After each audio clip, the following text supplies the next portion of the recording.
a moment and we'll begin.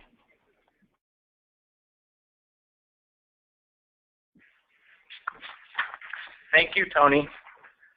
Good morning. Welcome to the Graduation Team Effort webinar for March 2016. I'm Rhett Nelson, Graduation Program Specialist here at OSPI. Today our topic is supporting family engagement. We have Carrie Basas, Director of the Washington State Governor's Office of the Education Ombuds, here to share their role and the support they provide to families and schools to support family engagement. Before I get started, I'd just like to talk a little bit about this series. I like to frame everything with OSPI's vision and mission. Our goal here is that every student is ready for career, college, and life. It's not just graduation, it's not just student assessment scores, it's how come we're not successful unless students are connecting to that next stage in life. Our mission is to provide the funding, the resources, the data, and technical assistance that's going to enable schools to better do their job. This series is a branch off of that. We do an annual survey of school districts, and one of the things that they repeatedly mention is what is working out there and how can we learn about it. And so this webinar is here to help fill that gap, sharing some of these practices that are working out in the field, sharing resources that may better help the schools and districts address some of these issues, particularly around student supports. The way we measure whether or not we're working is our performance indicators. We have 14 of them. My world, the Graduation Team Effort world, dwells on those, mostly those bottom four there, the dropout, prevention, and graduation. I view those a lot as sort of the early warning indicators, and then, of course, graduation rates. So without further ado, I would like to introduce Carrie and get her started on her presentation. I have to switch things here real quick.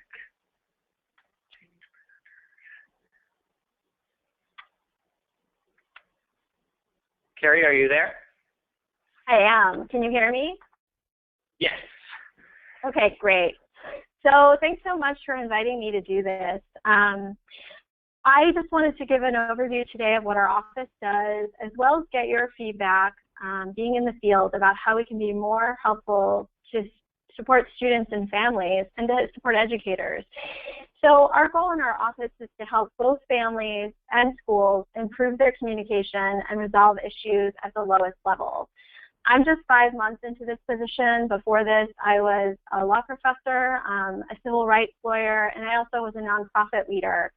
I'm really excited about our team at the Office of the Education Ombuds, and I want to share some changes in perspective that we have as we've been doing this work. Some of it driven by our data, and a lot of it driven by necessity, and I know that you all make those decisions every day in your work. So I'm going to give a quick overview of what we do and what we did last year. The middle section of the presentation is some of our data. I have so many slides like other people who do PowerPoint, so I might race through that part a bit, but know that you can always get the PowerPoint from Rhett or from me, and of course this will be recorded so you will have it. I really want to spend some time on best practices and see what you're finding in the field as well. So feel free to ask questions at any time. Yeah. I just wanted to mention that, yes, this will be recorded. We will have a video of this online, and your PowerPoint presentation is actually online on our website right now. Okay, fantastic. Yeah, no, that's really helpful. So if you have any follow-up questions too about data, anybody who's attending today, I will mention that. But feel free to reach out to our office at any point. We're happy to run data for your particular district. So what are we? We are an agency within the governor's office. We were created about 10 years ago by the legislature to address the opportunity gap. So we're supposed to be the lead state agency on family engagement. We have 5 education ombuds And last year, they served more than 1,100 students in 793 schools. And that was over 1,360 different concerns that were brought to us. So that's 185 school districts in 36 out of the 39 counties in Washington state. We are under the governor's office so that we can be impartial. So we're not connected with OSDI, we're not housed within a district, although we find districts and OSDI to be important partners in our work. But the idea of the legislature was just kind of put us somewhere where we could make these policy recommendations, but also be separate from the school system to be an observer about what's going on. I want to just give a brief overview. This is what the legislature told us that we should be doing, and this is what we try to do. And I'll tell you a little bit about how that work has shifted as demand has come in and how we're trying to push back on that now. But really, these are the four things that we do, the four buckets of work. We resolve disputes that impact student achievement. And I'll say here, and I'll probably say it again, and you'll get sick of hearing it, that we work collaboratively. We are not an enforcement agency. We are not lawyers. I think sometimes there are misperceptions by students and families, and even by educators about what we can and cannot do. So we're just trying to be even clearer about that these days. We provide information for families regarding their rights and their responsibilities in public education. So we do a lot of information sharing. If you go to our website, oeo.law.gov, you'll see that we have a number of guides and toolkits. We're looking to do some more webinars and that sort of thing to make more family-friendly materials. We're also expanding the range of materials that we're creating for community-based organizations that we're partnering with, as well as for educators, because we know in the thick of things, it's much easier to go to a one-pager and kind of think through an issue and to bring out a big guide for discipline or special education, which we have. We conduct a lot of trainings for families and school communities, often separately, but sometimes together, and I'll talk more about that, on issues relating to student rights and family-school partnerships. So what does engagement look like? There I'd say that one of our best but often under-asked for workshop is really on conflict resolution and communication skills, really empowering educators and families to do their own conflict resolution, to not get to a point where it feels litigious or like it's a scorched earth kind of policy, but to really think about listening and framing an argument and reframing so that you can be heard and convey the information that you need to share. We also make annual recommendations to the legislature, and they're focused on equity and the opportunity gap, and they come out of the work that we see and the data that we have in our office. So just to reiterate, I think this is really important. We are supposed to be impartial. That doesn't mean that we're neutral. We certainly have opinions about what a fully functioning K-12 system looks like. We really love hearing about the best practices that you have in your work. I mean, I think a lot of our work is really complaint-driven. I like to joke that we rarely get calls that say, I love my teacher, and I wish we did. And we know that those folks are out there. They're not the folks that find us. But we do want to hear when things are going well. When you've taken a risk, you've tried to experiment with something, or you have a long-standing practice that seems to really be promoting family engagement and communication between families and schools.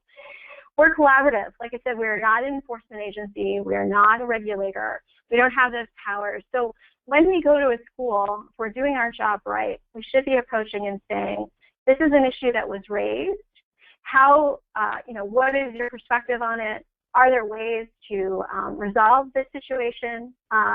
We often, we're not parent advocates or student advocates either. So parents may come with specific requests, like, I want my teacher fired. That's not something that we do as an agency, and we want to really always keep our eye on the bigger, how is K-12 functioning?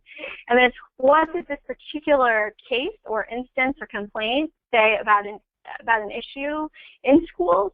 And we realize that not all of the issues that are brought to us are ones that we should be trying to resolve or really can, and may not be, digging in may not be best for the K-12 system.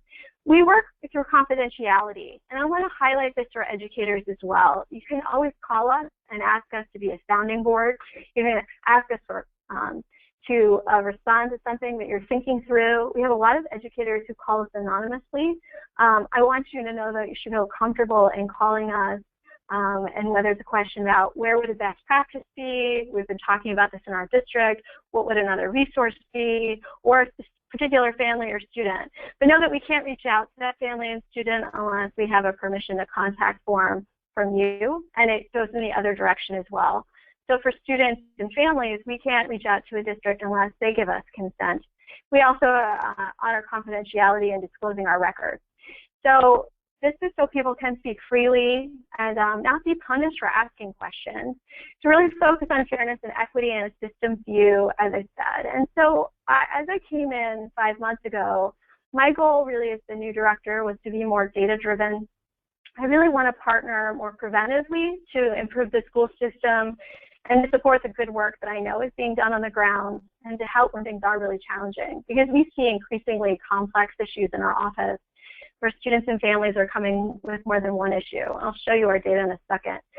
And we want to collaborate to determine where schools need more information or where they need to hear from certain families to drive improvements to their practice, where they have questions, where they would like to get feedback for the positive or changes or practices they have as well. So this is what, I mean, half the time when I present, I'll have to say people have a problem saying ombuds, and I think that that was probably one of the screening tools, right, for hiring for this position. It's an awkward word, and it comes from Swedish, and it means to be a guide or to be a helper. But what do we do then? If we're not enforcing, if we're not regulating, if we're not doing fact-finding, why would you ever work with an ombud?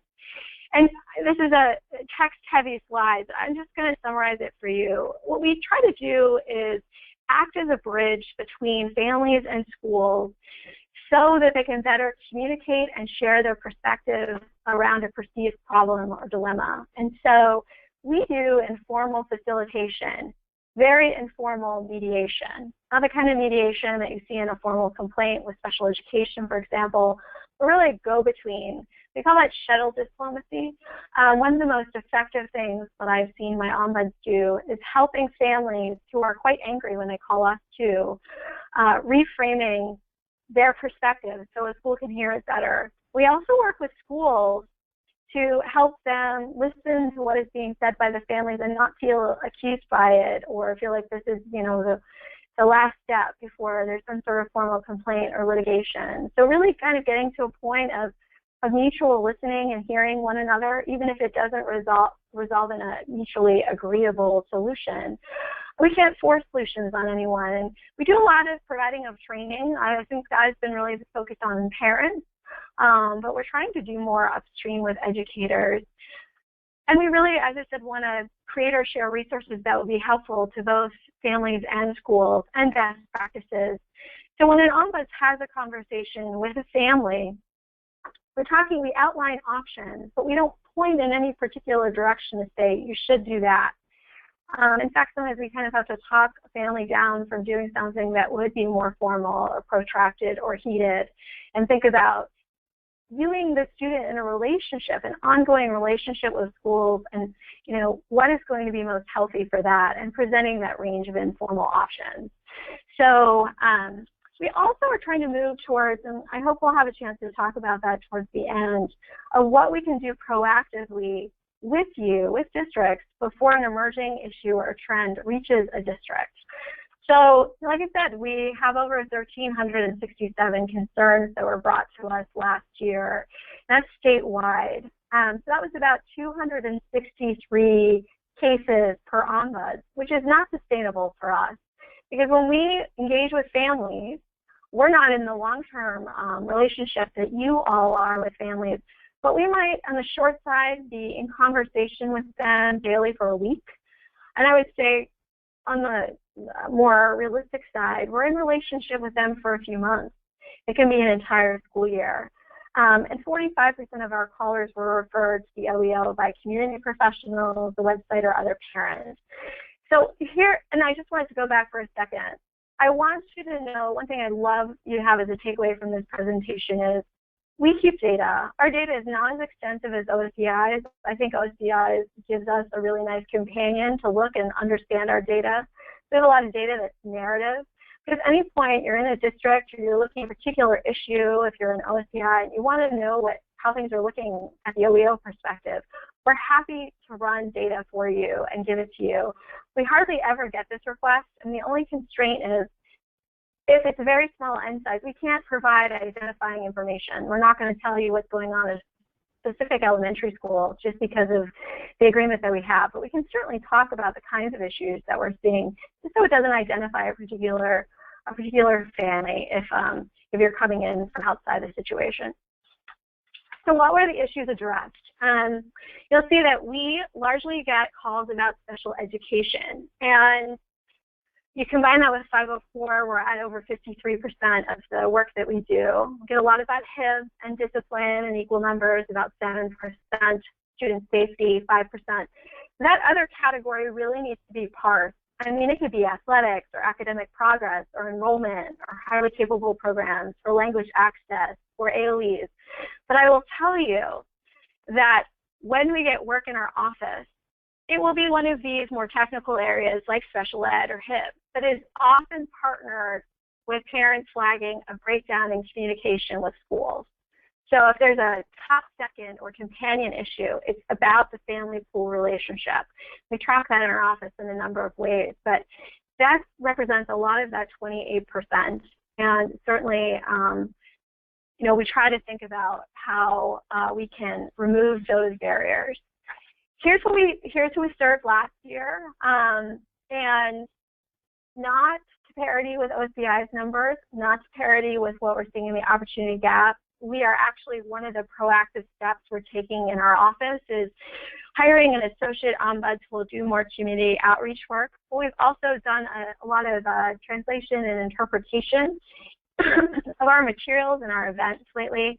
We don't have a large budget for that, but we just think we know from working with families in particular who are limited English proficient that there are huge information gaps about how the K-12 system works, just the basics of it. And so we're trying to figure out how we can step in and serve that need in partnership with districts. I know that Rhett and Dixie had asked me for some of our data around attendance and graduation.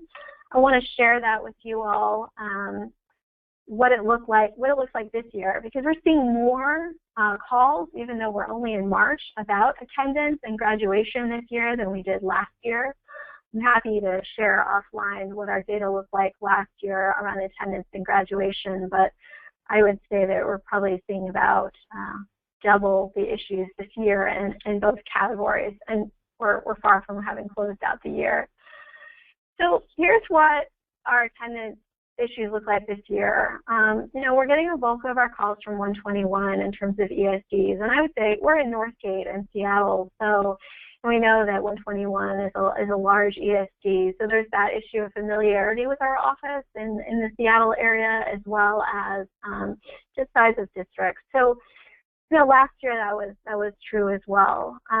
Last year, more than a quarter of the cases that we handled as ombuds involved students who are out of school for periods ranging from less than 1 week to more than 6 months. And the factors that we saw last year in those cases that contributed to being out of school were discipline, the relationship breakdown between family and schools, disagreement over special ed services and placements, and enrollment or transfer issues. And so almost 2/3 of those students that we dealt with last year were students with IEPs, 504 plans, or had evaluations in progress. And 54% of them were eligible for free or reduced lunch, and 43% were students of color. So this is, in computer sense, you know, the overarching theme for some of the data slides, and you might be interested in particular racial or ethnic communities here, is that we're seeing this more in special education, and that's pretty consistent with our office, and I think the level of awareness that folks have about what we do, but we certainly do more than special education. So I, by no means, think that our data about attendance issues is representative of what's going on statewide. So this race and ethnicity data represents 87 students, and so you'll see that, you know, a lot of our calls were from white families. A number of our families declined to identify. We get a number of families who identify as biracial, and you know, we're getting fewer calls from Native American, Indigenous families, although we know that attendance is a huge issue from the OSBI data and for other families too here. So student language, largely the folks who are calling us, you know, of the 87 students so far this year with attendance issues, 72 spoke English, 8 declined to identify, 5 spoke Spanish, 1 used ASL, and 1 spoke Somali.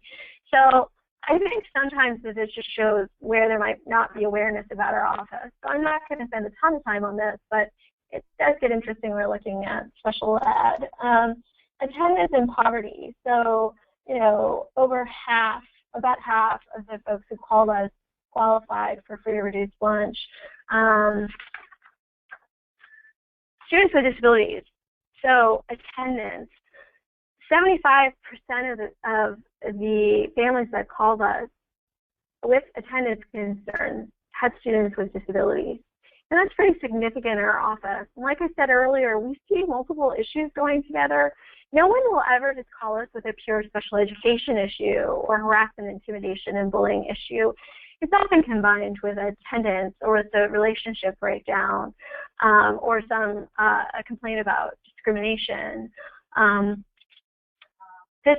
And I was going to just transition quickly to graduation. We're seeing, again, sorry, 121, dear our neighbors, and so we're seeing, maybe because of awareness of where we are, 121, you know, has been the greatest number of calls. We've had about 97 cases this year involving graduation issues, and we're starting to enter the season where there are more questions about graduation issues. That's pretty significant for us. We had less than half that last year around graduation. Again, I don't think our race and ethnicity data is representative of what we know is happening in schools and happening on the ground. Language access, we're getting more of a range here than with attendance in terms of language access needs. About half of these families are qualifying for free and reduced meals, but the other languages in which we've had to provide translation and interpretation have been Italian, Khmer, Korean, Somali, and Spanish. Again, disability, a huge issue, not as big as it was with attendance, but again, we're at 67%. So 67% of the calls that we've received this year about graduation involve a student with a disability. So a student with an IEP or a 504 plan. That's really what our data looks like. And like I said, we're hoping to see some shifts in terms of our outreach to communities of color, limited English proficient families. We have efforts right now within our strategic plan to focus on foster youth, homeless youth. We're doing a lot of cross-training of community-based organizations that deal with multiple populations and communities. We just think it's important that there be greater information about how schools work that can be shared at that community level because we're so small as an organization. So it's hoping now to transition into sort of the final phase of our time together and then open it up for some discussion about best practices for family engagement. Like I said, we're Carrie? supposed to be the, yeah. Can we ask the audience real quick, do you guys have any questions out there so far on what we've talked about? Feel free to type it into the question box. I'm not seeing any currently. Do they spend a lot of money on translating materials, or? And Dixie was wondering, what kind of do you guys end up spending a lot of money on translation services or getting those materials translated, or how do you meet that need? So that's a very good question. We have all of our materials that we have at the base level are translated into Spanish, but we had a grant a few years ago to translate a lot of our shorter guides about how school district works, how to best engage in parent-teacher conferences, how to resolve conflicts. We have a range of pamphlets. We had them translated into about 12 languages. So we have those. And in our office, we use a language line. And so about 6% of our callers last year were limited English proficient. I'm hoping that we'll get to more of about 10% of our callers this year and continue to expand. So we spent some money. We just made an outreach poster.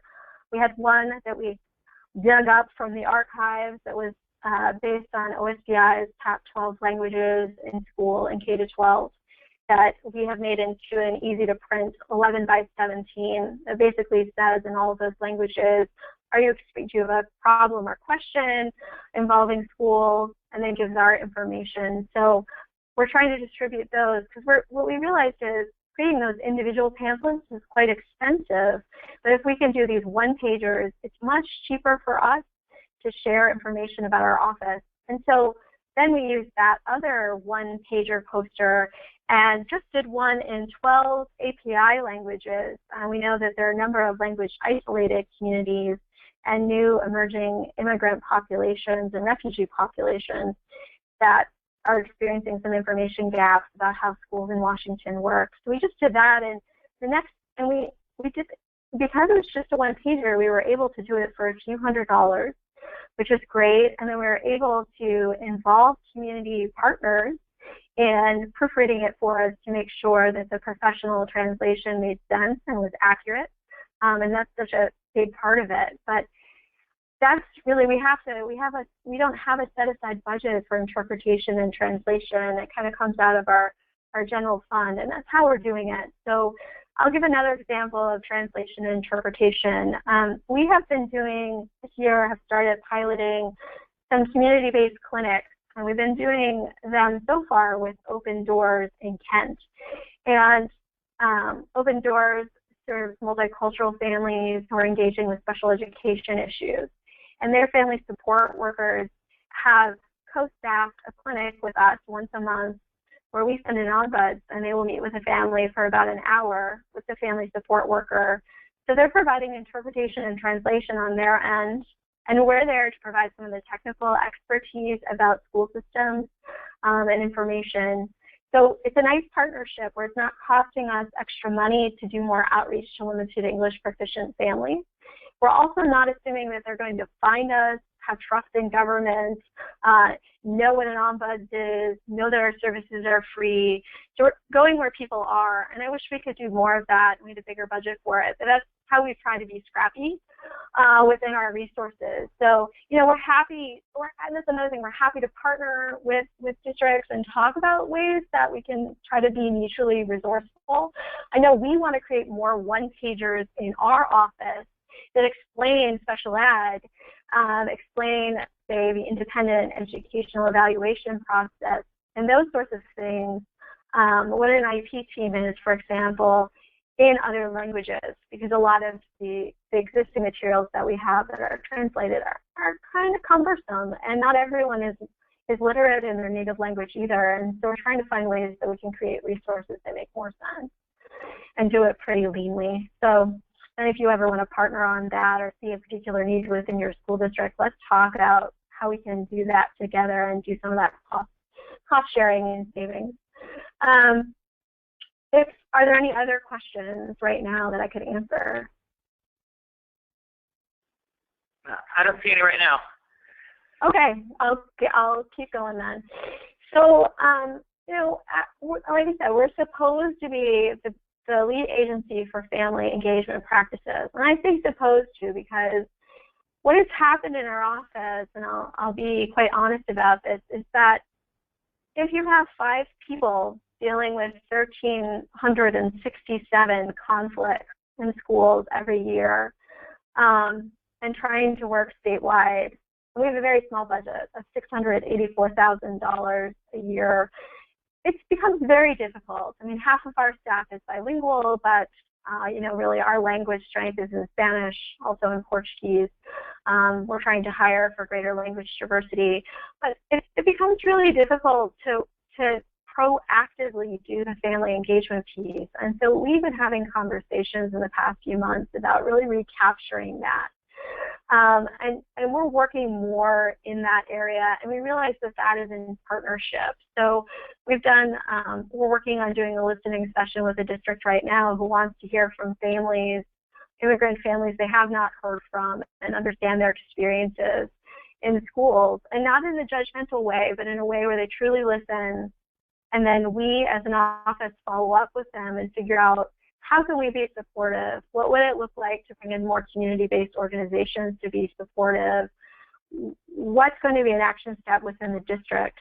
This is not an enforcement or reform effort. This is just trying to figure out what we each have different skills and resources. We're all feeling kind of strapped. that's the reality of our school system. And so how do we move forward when we know there are issues rather than avoiding them? So I just want to share some best practices for family engagement that are distilled from a few different sources.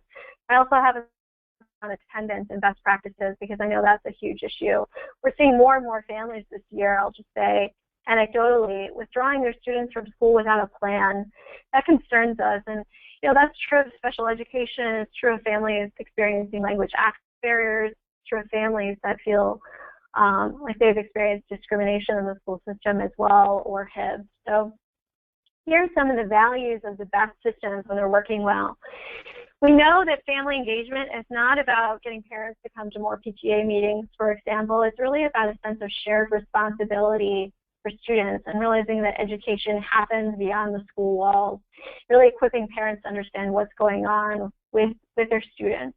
We know it's continuous too. I serve on the social emotional learning benchmarks group, and if you think about social emotional learning, I think the first thing you might think about would be elementary school. Sometimes family engagement has a similar kind of predisposition that we think about it early, but we're not thinking about what does that look like in middle school or high school as kids are becoming more maybe estranged from their families or developing separate identities. So how do we start early and engage families from preschool onward through high school?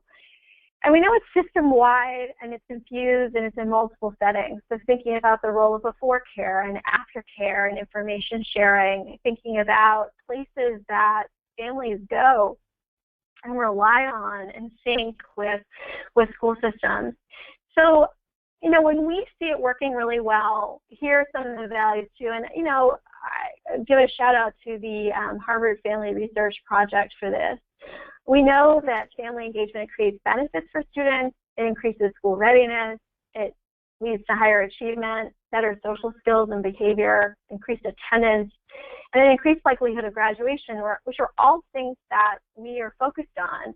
I think in our office, one of the downers of our work is when we get really frustrated is that we're getting people who are unhappy who are calling us, and these are a lot of problem-focused communications. And I know that you have that in your work too. But family engagement, when it's working well, has to be really proactive. We don't want to just be communicating with families when there are problems. And so that's part of that shared vision. It's really encouraging families and all families to contribute to what schools should look like, really having it have a flavor of communities and reflect that. And also family engagement can't be an add-on. And I think this is tricky. There has to be a way to connect it to instructional material, purposeful connections to learning, whether that's empowering families to understand what the students are learning about. I know some districts have provided, computer support or parent academies to parents so that they have some of the technical skills to say, go online and check their students' library overdue page, which always freaks me out as a parent, and then go online and check grades and understand what assessments are being done, understand the OSPI website.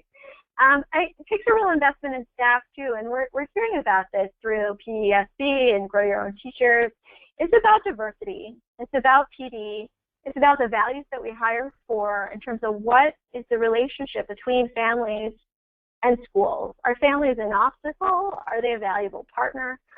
A lot of this happens in pre-service and in-service, and not all colleges of education really have enough time or even staff experience necessarily to really have some good discussions and have some really great content around what family engagement looks like. I think we tend to give it to other folks within the system, but it has to be system-wide.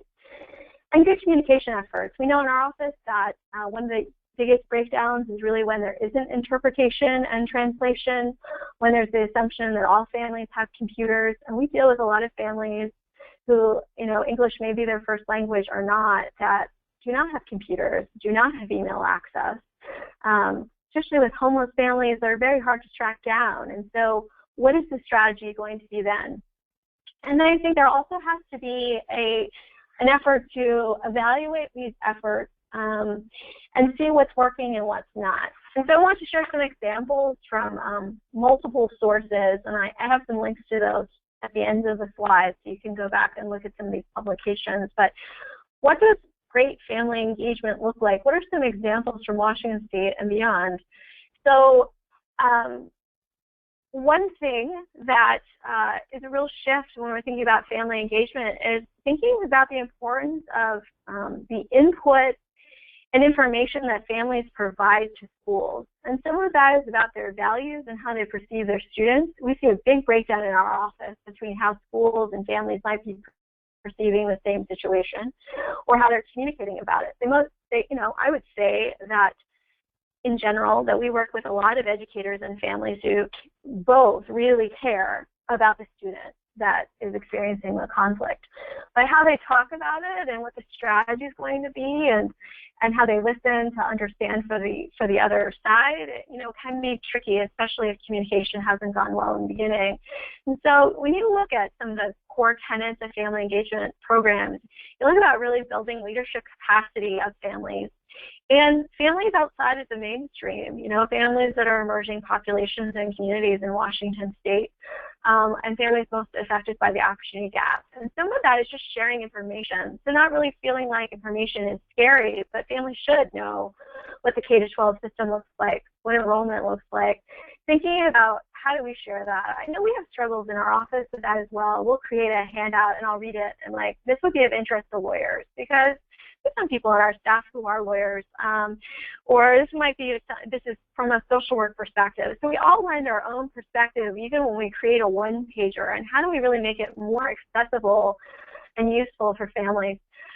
You also see another component is jointly created metrics that are tied to the district strategic plan and school's improvement plan.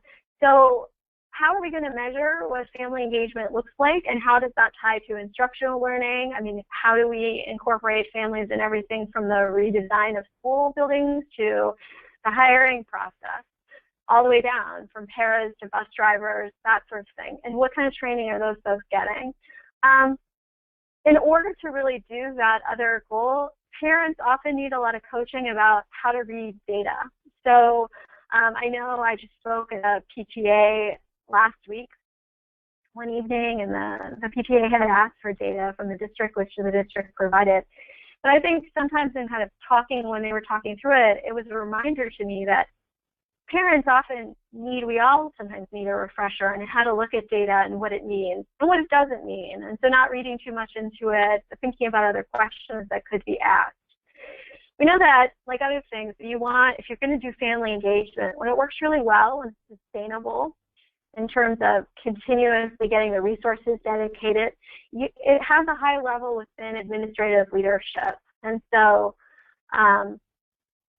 people working in family engagement at the school level need to be part of the decision making that goes on, not just about the family engagement pieces, but about other pieces. We also see this in our work too, and there's a real importance to connecting families that have shared experiences. And so whether it's recently having immigrated to Seattle, or whether it's working in farms in eastern Washington, or whether it's moms who have kids who are newly diagnosed as having ASD. It's really important to think about the ways in which school can partner with community-based organizations and share information so families can connect with one another so they don't feel like outsiders. And we see a lot of that in our office. Families sort of just like banging on the doors of schools and saying, you don't care that I'm here. And that's their perception. In fact, when you talk to the schools and get them on the phone, we do a lot of that. You see that there has been a lot of care. It just hasn't necessarily been received. And sometimes, as we know, families have had negative experiences in school themselves, or have had negative experiences with other children going through the school system. We also really believe, too, and we struggle with this based on our budget as well, and that's a reality of multimodal communication and having it interpreted and translated. So the e-newsletter is going to work for some families, but how do families best receive information? How do they want to be communicated with? And, we'd love to hear more about your best practices for any of this. I think there's a real shift, too, when we think about family engagement being authentic. You have to be comfortable with the discomfort. And so I think that it's tricky. I'm sympathetic to school leaders who feel as if they are managing litigious parents or parents that they're just not able to communicate with anymore. But there's another population of parents, I'd say, that we deal with that are quite civil and really engaged and do want a better relationship and can point to positive experiences with schools. But they want their questions and their advocacy to be welcome too. And I think a lot of them too, when it's working really well, are advocating for more than their student, and they're thinking about other students and patterns and trends just as educators do. And so trying to think about how do we bring people together in a form of advocacy that is not me against you, that is not frightening, that is not like the precursor to a formal complaint or litigation, but is really just kind of pushing on those pressure points. And I think sometimes, you know, at the systems level, what that looks like when it's working well is really parents and educators coming together and saying, we need more resources for this, that we're struggling. We tried our best within what we have, and this is still an ongoing issue for us, so let's think more creatively, and sharing that with legislators and pushing there. Community-based forums, we're trying to do more listening sessions within our office, really just proactively reaching out to districts and saying, what would you like to know more about? Or, hey, we're seeing a number of issues in our casework that involve, for example, we're seeing a number of issues that involve SROs. What can we do proactively to make sure that students and families are having positive experiences?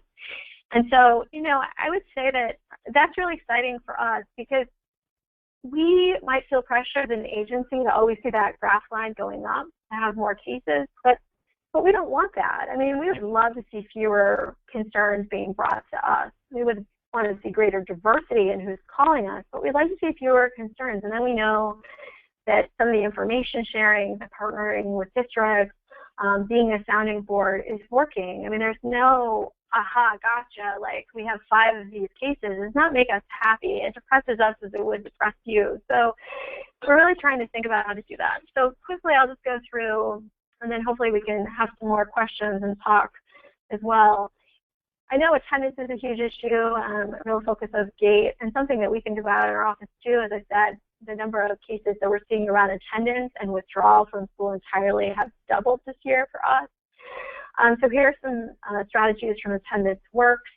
You want to engage early around attendance and really try to build a positive relationship.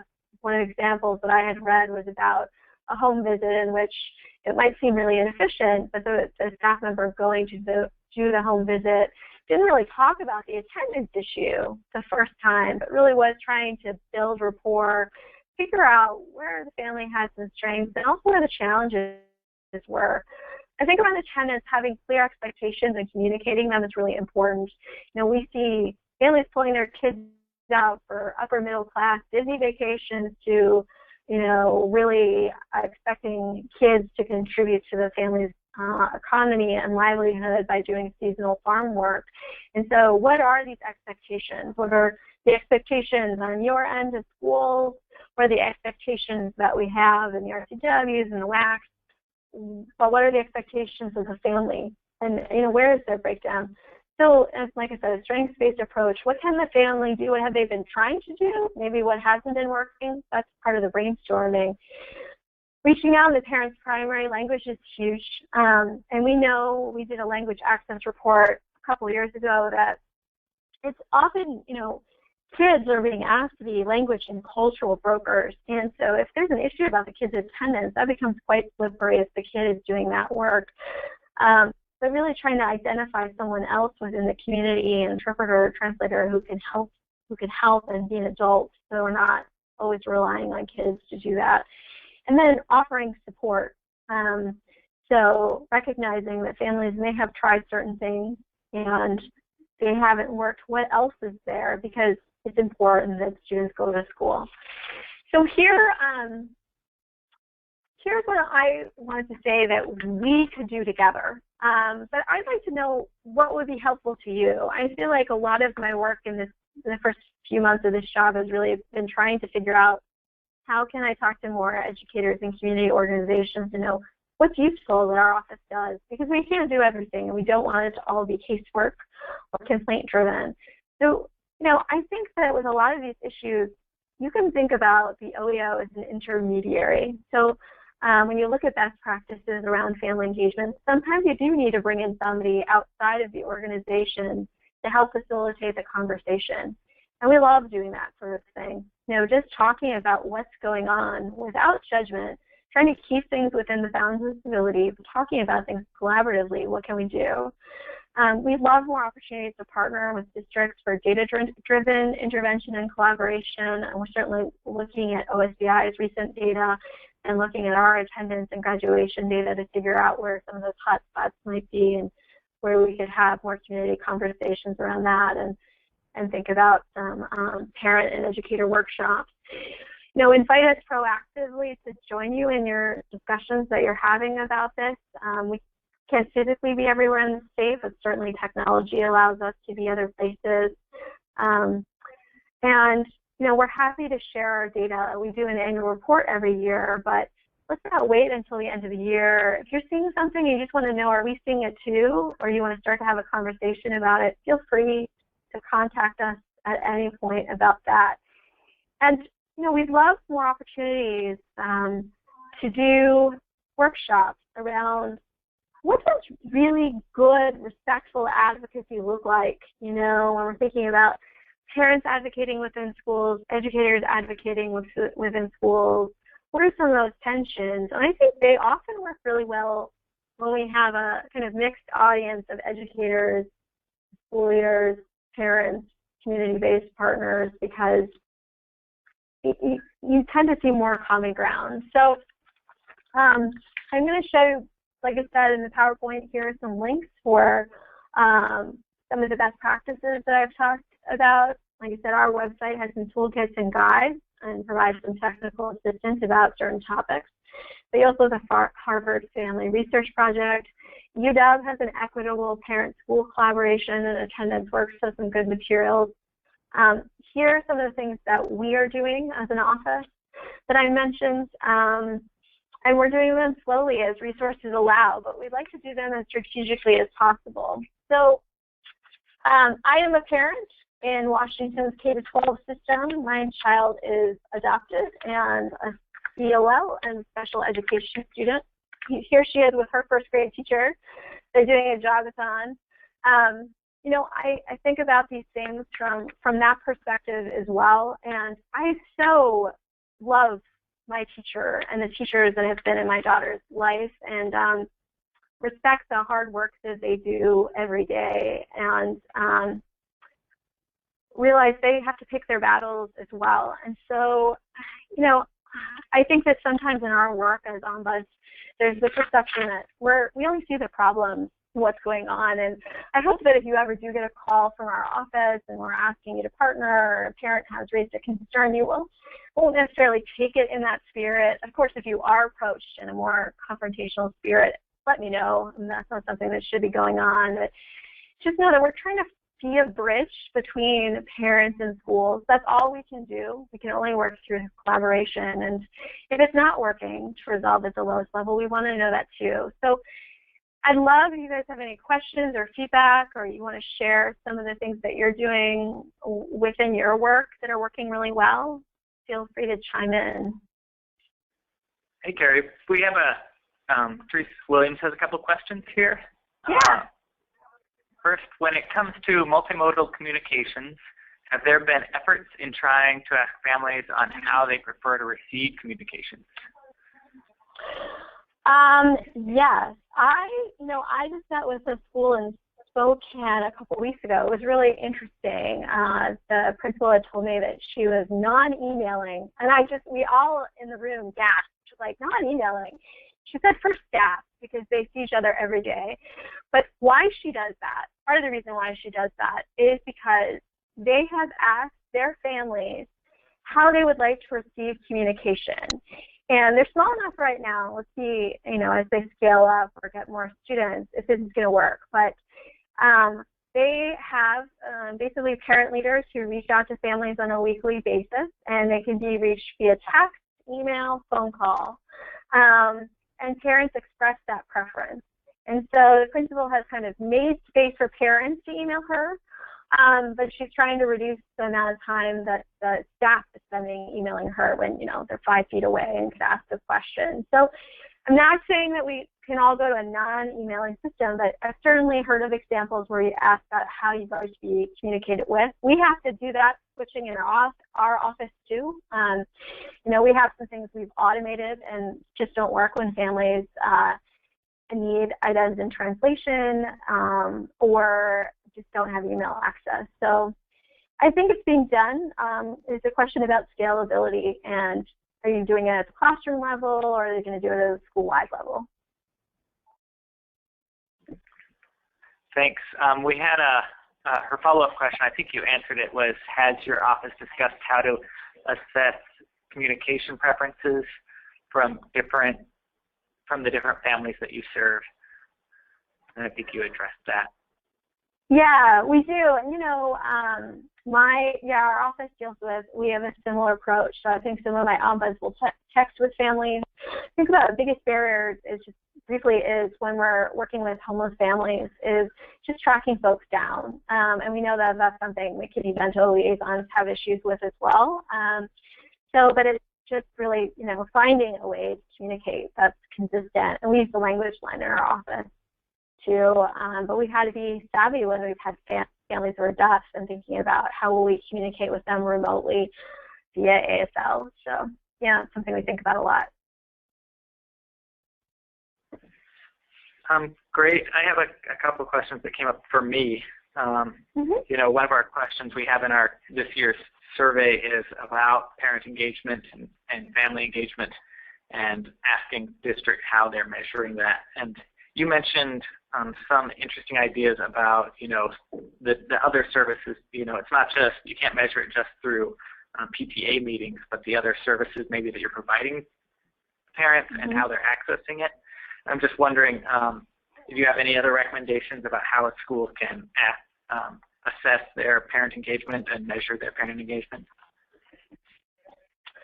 So I think that one of the things to do before just sort of jumping in and adding something to parent engagement is thinking about what does effective parent engagement look like within your school or district? What is the big need? And I think that's where we'd be happy to help and engage and have conversations and facilitate conversations about, you know, where are the gaps. So it's going to look different. It's going to look different depending on the communities that you're serving, and that makes it more complicated. So I find it really interesting to think about, and there's some examples in that Harvard Family Research Project, national examples, of how do you tie it to instructional practices. And so if for example, in our school, our hypothetical school, we're concerned about families really being able to understand and support the student learning that's happening in the classroom, what would family engagement look like? Will we have a question about how many folks have accessed parenting class, or how many folks have accessed parent tutoring class that helps students learn better? And so I think about making it more specific. You can ask the general question about, do families feel engaged? But then beyond that, what can you tie it to that you see as an important measure of change within your school? So, and that's a question that you can create a parent steering committee, or you can get parent feedback at a local level as to where do they see the weaknesses? Why aren't they coming to things, or why are they not opening newsletters? They even know that they exist, and what could be done better to communicate information and be partners. So I think it needs to be tailored, at least at the local level. That was great. That sort of answered my next question, was thinking about, you know, that you were talking about the family perception versus what the district or the school felt like they were providing for family engagement, and sort of, you know, that kind of outreach that you need to do to find out what the families are needing and what they're using. Yeah, you really want it to be meaningful. I mean, I'll confess right now as a parent, I have not been to a PTA meeting this year. Do I believe in PTA as a value? Yeah, I do. Am I really busy with work? And I'm not having language barriers. I don't have income or resource barriers. I'm a happy state employee. But I feel like I get a lot of information sent my way, and how do I process that? So we think about that in terms of what if there are other barriers, and we certainly see that in the work that we have with families. And so what is going to be meaningful? And I know we have examples of this in Washington State, or districts have really effectively engaged with families that thought, wow, if we're going to have an event, we need childcare, because we're going to have it in the evening, and people have more than one kid, or they may not be able to afford a babysitter for the kid when we have a more adult-oriented activity, having food or snacks, having interpretation and translation to the language populations you have in your school without people having to give a lot of advance notice or feel like they have to go through a lot of hoops. Those things cost money, but I think you do it one time and people know that they can come, that they don't have to go through a huge elaborate process to come and understand what's going on, that you'll see greater pickup in having more of the diverse communities within the school represented. So you kind of plan for the access, whatever access means, whether it's language or disability access, in advance, and communicate that that's going to be part of your meeting.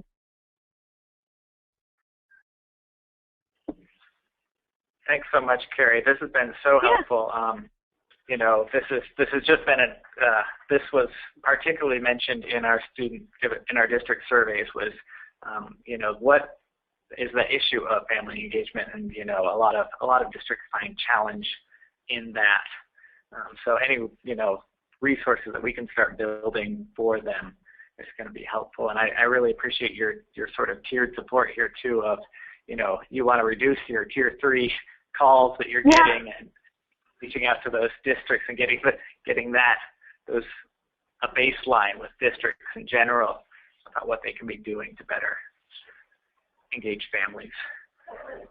Yeah, and like I said, and thanks so much, everyone. Please share your best practices with us. Feel free, it's not goofy or strange, just send me an email and say, we're doing this, we're doing it really well, and I want you to know about it. Because I think sometimes after we resolve a particular concern, we have folks who say, well, what could I have done better? I have a lot of conversations with educators like that. Man, did I screw that up? Could I have done something better?